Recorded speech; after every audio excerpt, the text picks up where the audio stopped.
And for more, let's welcome in CBS Sports golf analyst Mark Immelman. 7 of the top 15 golfers in the world missing the cut, including Scottie Scheffler, who was 5 over, Justin Thomas 10 over through 2 rounds. Weather at the Renaissance Club continued to pose problems. Mark, what's your reaction to the world's best missing the cut? Honestly, Akeem, my reaction is that's just links golf, and they lightly run if they were racehorses coming in here. Justin Thomas did play a few rounds with his buddies out there in Ireland, but Scottie Scheffler just played last week in a parkland course in Northern Ireland, and it takes some getting used to this links golf stuff. There's the change in weather, obviously. There's the change in time zone, and you can see there's the change in the green speeds and the way the ball runs on the fairways. And so Justin Thomas, I saw it a bunch. Scottie Scheffler, I saw it a bunch, where all the putts they were missing were either short or high.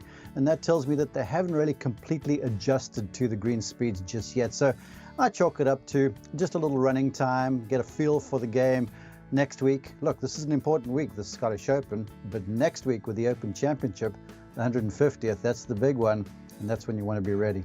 Yeah, to follow up on that, of the 7 players in the top 15 who missed the cut, Scheffler, Morikawa, JT, Hovland, Zalatoris, Matsuyama, and Horschel, who are you concerned about going into next week's Open Championship at St. Andrews? You know what, I'm really not that concerned about any of them because they've all been playing well and they're all major championship players. And you may as well just call this a little blip in the road. I start to get concerned if a player starts showing doubt in what they're doing. And from all the footage I watched, Justin Thomas, Hideki even, didn't play so well. Even though they were shooting high, they were on the wrong side of the draw. We must remember that. They went late early and they got the worst of the wins in round 1, which was very difficult. I'm not that concerned. You know, anything can change. It can be just a little spark with a golf swing.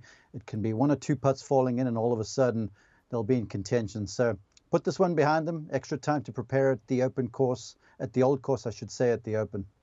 Overnight leader Cameron Tringale surged to the top leaderboard with a 961 in round 1, fell back in the second round with a 2 over 72. Still has a 3-shot lead, looking for his first PGA Tour victory. Mark, what was the difference for Cameron in round 1 compared to round 2? Well, round 1 for Cameron Tringale was one of those days when it's just purple patches everywhere. You know, everything's going right. He's making putts from all over the joint. The iron game was spectacular. And he played in the morning, and you could see there by that footage, the winds were sort of bright and breezy and variable, and the golf course was essentially defenseless. So he went out and took advantage. And look, even though he hasn't won on his PGA Tour career, this guy is highly decorated. He's a Walker Cupper from Georgia Tech, 3-time All-American there, and he's had a couple top 5 finishes this season already, including 4 top 10s. So the season thus far, Tringale has been solid. And obviously he's played beautifully through 2 rounds. Indeed, he's got a 3-shot lead heading into the weekend. And one day ahead of moving day, Xander Schauffele moves up 65 spots on the leaderboard, had the round of the day, a 5 under 65. He's 4 shots off the lead, and he was your pick to win the Scottish Open going into the event. What have you seen from Xander through the first 2 rounds, and specifically his second round on Friday? Well, the round today was the round of the day in some difficult conditions, and it just speaks to where Xander Schauffele is both mentally and physically. Now, I had the luxury to be on the call in the Travelers Championship a few weeks ago when he won, and I was with the penultimate group, so every time I looked around, I saw Schauffele in the middle of the fairway. I saw him hitting beautiful irons, making putts, and the golf swing right now, from a technical standpoint, it's unhurried, it's uninterrupted. He's just controlling distance well, and he's got that easygoing demeanor for him, which I feel like in these conditions, challenging links golf course conditions, stands a guy in good stead. So why not ride the hot hand? He's playing beautifully, he's confident, and he's played well at this golf course before. What would that mean if he were to win this week, the second time in 3 weeks going into the Open Championship? Well, let's not forget he won the J.P. McManus Pro-Am between those, even though that was unofficial and was a Pro-Am. But look, it would be sensational, and his confidence would be sky high.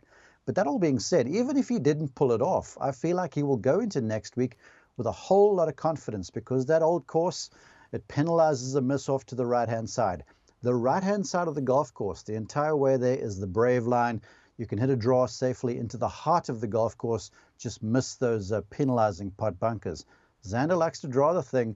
He's playing with confidence, so I think he's just going to play golf and sort of see where the chips fall this week.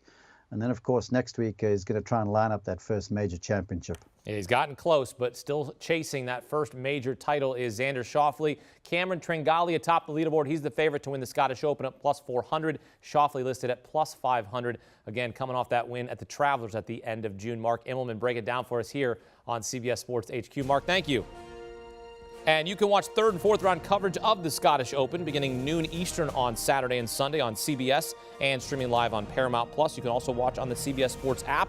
We'll have post-round analysis right here on CBS Sports HQ. Do you want a sports network that delivers everything that matters about the game? The highlights, the picks, the instant analysis, no yelling, no fake debates, no politics. Hit the subscribe button and never miss a moment.